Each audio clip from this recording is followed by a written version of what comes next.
apalagi Jakarta bukan basis Jokowi, basis massa atau pendukung fanatik dari Joko Widodo di Jakarta saya kira tidak sekuat misalnya Mas Anies Baswedan. Maka dukungan dari istana atau presiden itu justru kontraproduktif. Halo Tribuners, program Tribuners on Focus hari ini kembali membersamai Anda bersama dengan saya Nila Irda. Tribuners, relawan anak Abah dan juga Ahokers kini resmi bersepakat untuk mendukung pasangan calon gubernur dan wakil gubernur Jakarta Pramono Anung Rano Karno pada Pilkada Jakarta 2024. Dukungan ini diumumkan dalam acara silaturahmi yang berlangsung di Senayan, Jakarta Pusat pada Minggu 17 November. Kedua kubu ini meyakini bahwa dukungan yang diberikan akan menguatkan peluang kemenangan bagi Pramono Anung dan juga Sidul. Lantas, bagaimana bisa membacakan semeroketnya suara Pramono Anung Rano Karno lewat dukungan anak Abah dan juga Ahokers ini? Saya akan membahasnya dalam Tribuners on Focus hari ini sudah tersambung melalui sambungan Zoom. Bersama dengan saya, Direktur Eksekutif Skala Data Indonesia, ada Bang Arief Nurul Imam. Bang Arief, selamat sore. Terima kasih banyak sudah bergabung. Selamat sore Mbak. Ya, terima kasih Bang Arief menyempatkan waktunya berdiskusi hari ini terkait Pilkada Jakarta. Ini ada dukungan yang baru saja masuk ke pasangan Pramono Rano di Pilkada Jakarta, datang dari Ahokers dan juga anak Abah setelah sebelumnya Pramono Rano ini bertemu dengan Anies Baswedan. Saya ingin minta pengantar terlebih dahulu dari Bang Arief melihat dukungan ini seperti apa, Bang? Ya, Pilkada Jakarta memang menjadi menarik karena akan disorot oleh media mainstream, media besar, dan menjadi perhatian publik di seluruh Indonesia.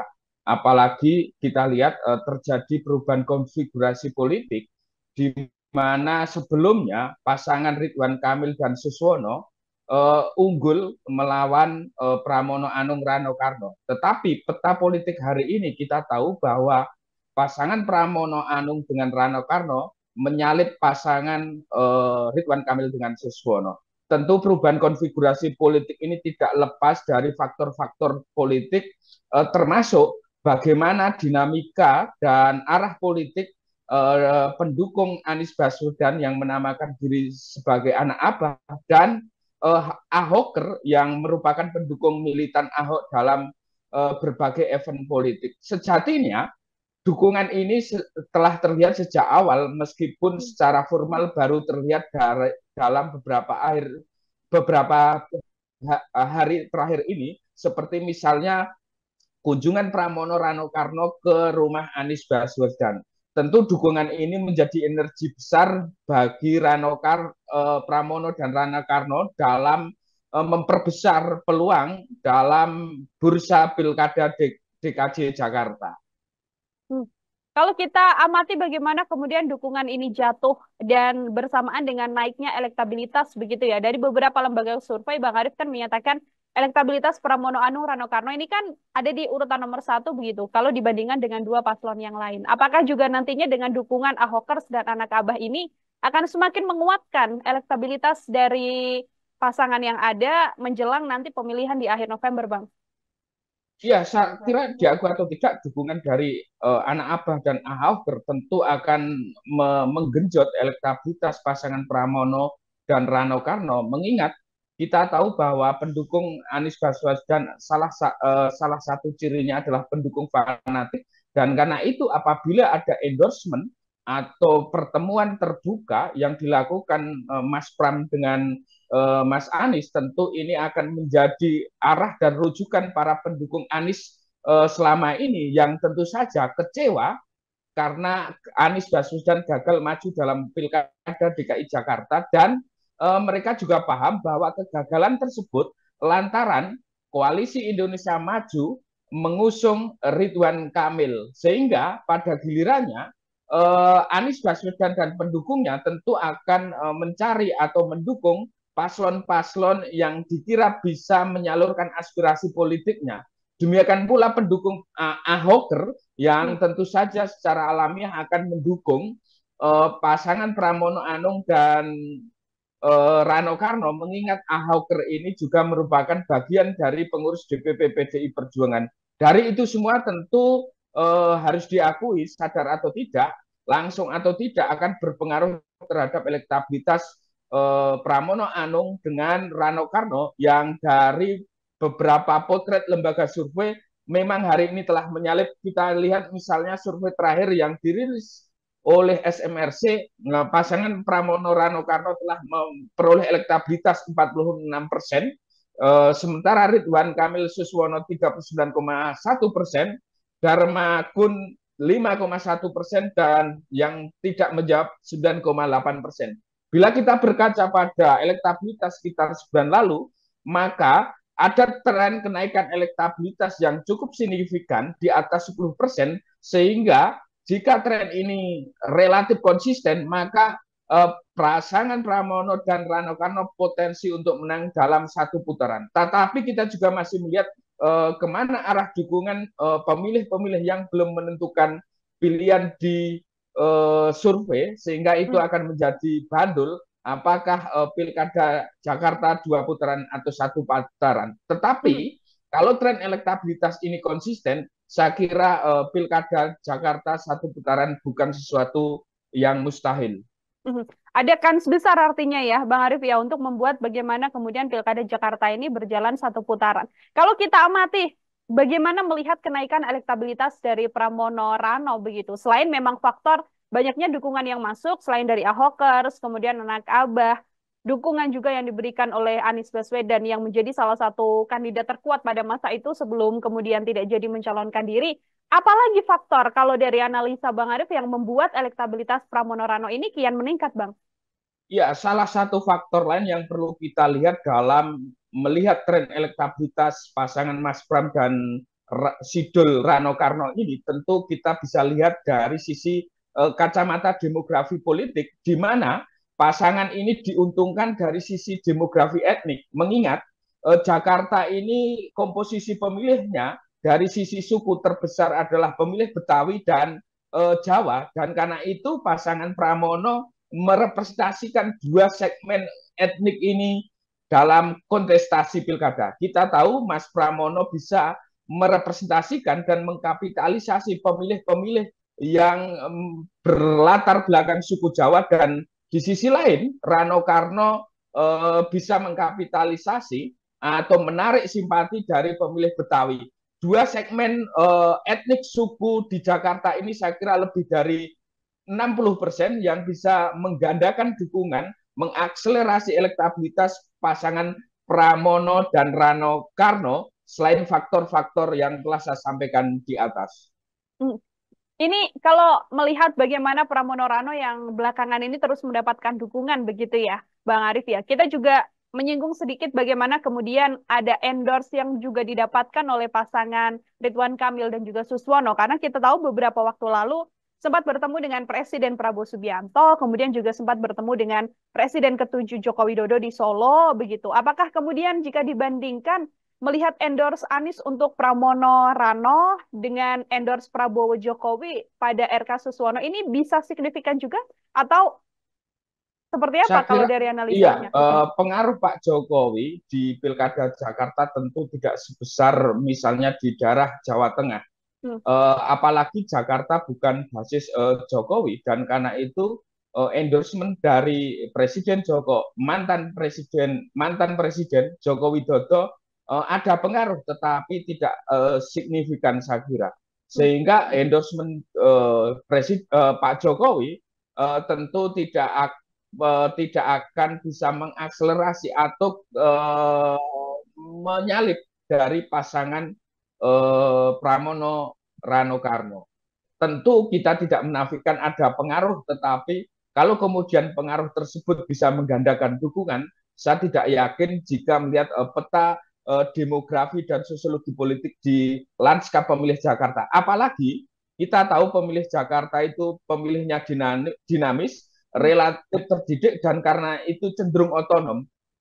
Pengaruh-pengaruh endorsement tokoh politik itu tidak begitu berpengaruh besar karena mereka cenderung otonom. Di sisi lain, basis massa atau pendukung fanatik dari Joko Widodo di Jakarta saya kira tidak sekuat misalnya Mas Anies Baswedan. Bagaimana dengan dukungan dari Prabowo Subianto yang dijatuhkan begitu ya terhadap RK Suswono meskipun tidak ada deklarasi secara resmi, tapi kedekatan antara RK Suswono dengan Prabowo Subianto ini apakah juga berpengaruh, Bang Adit? Iya, seperti yang saya sampaikan tadi, bahwa pemilih Jakarta cenderung otonom, mandiri, dan karena secara informasi mereka jauh lebih lengkap dan komprehensif, mereka cenderung kritis. Kalau kita berkaca pada beberapa pilkada sebelumnya, maka dukungan dari istana atau presiden itu justru kontraproduktif. Kita lihat pada pilkada 2017, di mana Ahok didukung penuh oleh Jokowi yang waktu itu masih menjabat sebagai presiden, justru kalah. Ini dukungan dari Prabowo Subianto bisa jadi justru tidak efektif jika berkaca pada pilkada 2017. Hmm.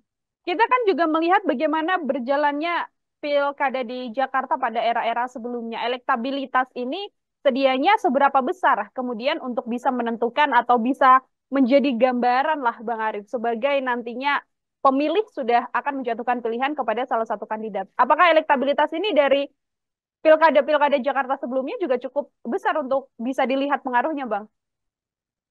Saya kira memang pada awal-awal pencalonan survei elektabilitas yang kita lihat pasangan Ridwan Kamil dengan misalnya Pramono dan Rano Karno ini memang terjadi jarak yang cukup signifikan. Tetapi seiring dengan berjalannya waktu, pasangan Mas Pram dan Rano Karno kemudian bisa menyalip secara elektabilitas. Apakah kemudian itu bisa jadi rujukan dari kacamata politik yang secara modern? Tentu survei adalah salah satu cara untuk meneropong peta pergerakan pemilih. Dan jika kita melihat misalnya data survei terakhir yang misalnya dirilis SMRC, maka potensi bahwa data survei itu valid semakin mendekati kebenaran, mengingat pemilih yang belum menentukan pilihan tidak sampai 10%.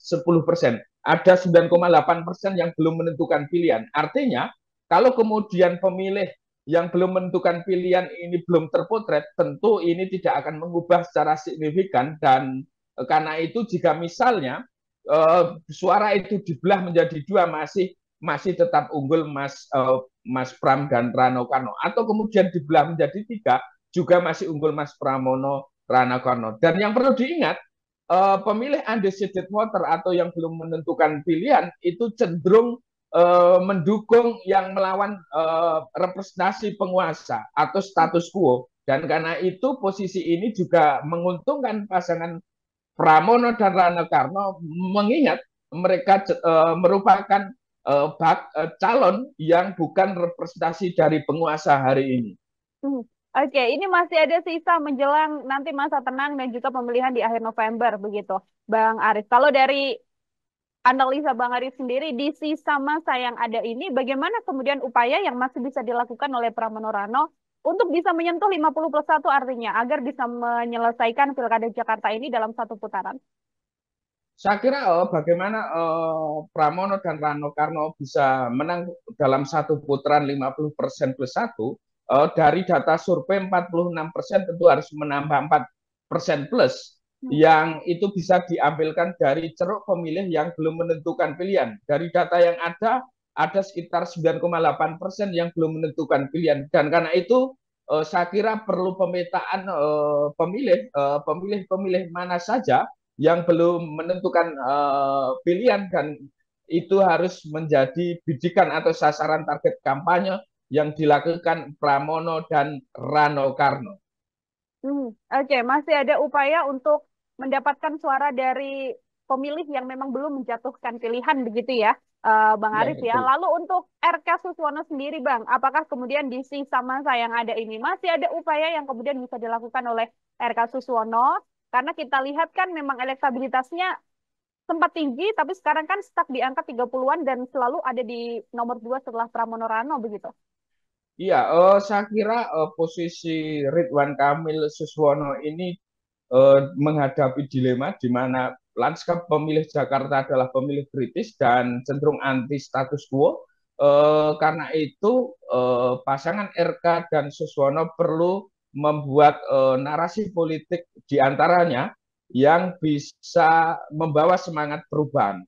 Ini saya kira yang salah satu yang bisa dilakukan. Selain pasangan RK dan Suswono perlu mengkonsolidasikan partai pengusung yang diwadahi Koalisi Indonesia Maju untuk menggerakkan mesin politiknya secara efektif dan tepat sasaran. Kita tahu pasangan RK dan Suswono, partai-partai pengusung tidak bekerja maksimal dalam melakukan kampanye, dalam melakukan penetrasi politik kepada pemilih yang kecenderungannya lebih masa bodoh. Ini juga bisa dilihat dibaca sebagai soliditas Koalisi Indonesia Maju rapuh.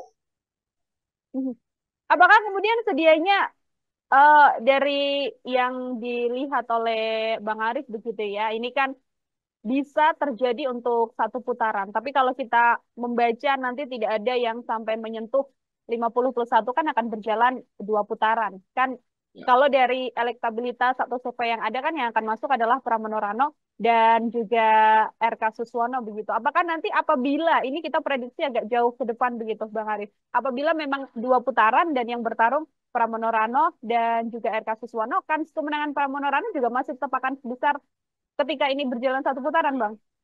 Iya, saya kira ini ketika berjalan 2 putaran, peluang Mas Pram masih terbuka lebar, apalagi seperti yang saya sampaikan, pemilih yang belum menentukan masih sekitar 10% dan Mas Pram bisa menggait pasangan pemilih dari pasangan independen Darmakun. Dan kita tahu juga pasangan Darmakun ini memiliki kedekatan khusus dengan Mas Pramono seperti yang disampaikan dalam debat publik perdana dalam Pilgub DKI Jakarta yang digelar oleh KPU. Jadi terbaca ya Bang ya, nanti apabila berjalan 2 putaran, ini prediksi dari Bang Arif adalah bagaimana pendukung Darmakun, calon independen ini juga larinya akan ke Pramono Rano. Jatuhnya akan lebih ke seperti itu ya Bang ya? Iya betul, pendukung independen biasanya ketidakpuasan terhadap status quo atau pemimpin yang dianggap bagian dari rejim, dan karena itu mereka cenderung akan mendukung calon yang membawa harapan baru atau berbeda dengan rejim yang berkuasa. Oke, terakhir dari saya Bang Arif, ini kalau dari prediksi Bang Arif sendiri atau dari analisa yang paling mungkin terjadi, kalau Bang Arif meyakini apakah kemudian Pilkada Jakarta ini berjalan 1 putaran atau 2 putaran, Bang?